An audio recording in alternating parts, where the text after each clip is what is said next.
pertama ketepatan berkelanjutan diangkat karena SKSN. Aku dosen PN mata kuliah sumber daya manusia. Sebelumnya izin memperkenalkan diri, nama saya Nila Kesempatan dari kelas 04 Manajemen 2025 dengan FPM 25220144. Pada kesempatan kali ini, saya akan membahas topik manajemen sumber daya manusia, yaitu topik kerawat dan sukses makna. Langsung saja kita membahas metode pertama, yaitu latar belakang.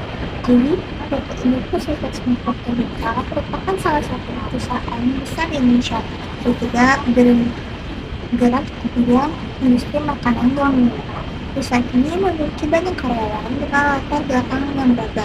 Dalam operasionalnya, perusahaan menghadapi permasalahan berupa konflik antar karyawan, khususnya antara karyawan dengan direksi dan manajemen.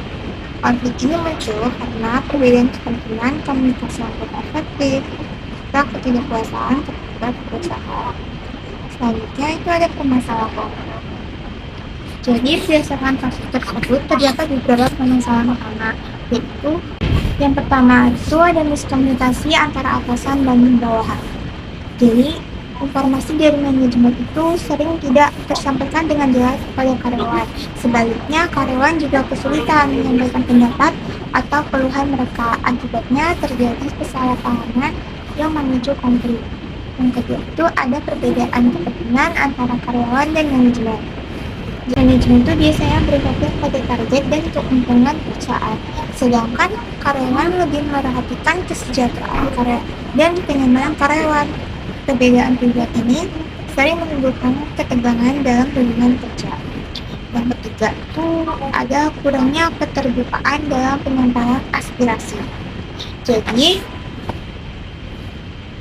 perusahaan itu belum menyediakan ruang komunikasi yang terbuka bagi karyawan untuk menyampaikan aspirasi.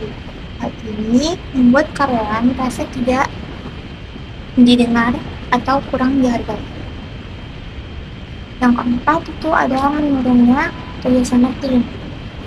Jadi karena konflik yang sering terjadi, hubungan antar karyawan itu menjadi kurang harmonis, kerjasama tim itu juga menurun sehingga berdampak pada produktivitas kerja secara keseluruhan.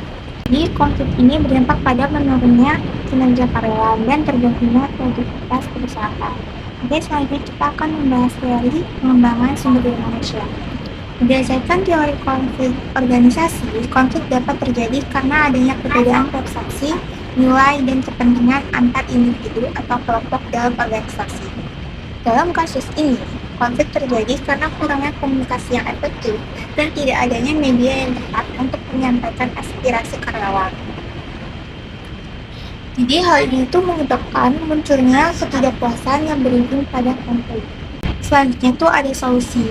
Jadi berikut beberapa solusi yang bersifat logis dan sangat adaptif untuk diterapkan. Yang pertama, meningkatkan komunikasi internal melalui meeting rutin dan forum diskusi antara karyawan dan manajemen. Yang kedua itu menerapkan sistem manajemen konflik yang baik seperti mediasi dan penyelesaian masalah secara terbuka. Yang ketiga, memberikan pelatihan komunikasi dan kerjasama tim kepada karyawan. Yang keempat itu melibatkan karyawan dalam pengambilan keputusan tertentu agar mereka merasa dihargai. Kesimpulannya, konflik dalam organisasi merupakan hal yang wajar, namun harus dikelola dengan baik.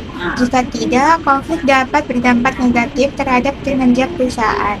Dengan penerapan strategi manajemen sumber daya manusia yang tepat, perusahaan dapat menciptakan lingkungan kerja yang kondusif dan produktif. Baiklah, demikian seluruh analisis kasus manajemen sumber daya manusia pada konflik karyawan pada PT Interpus Sukses Makna Kehidupan. Terima kasih atas perhatiannya. Saya akhiri. Wassalamualaikum warahmatullahi wabarakatuh.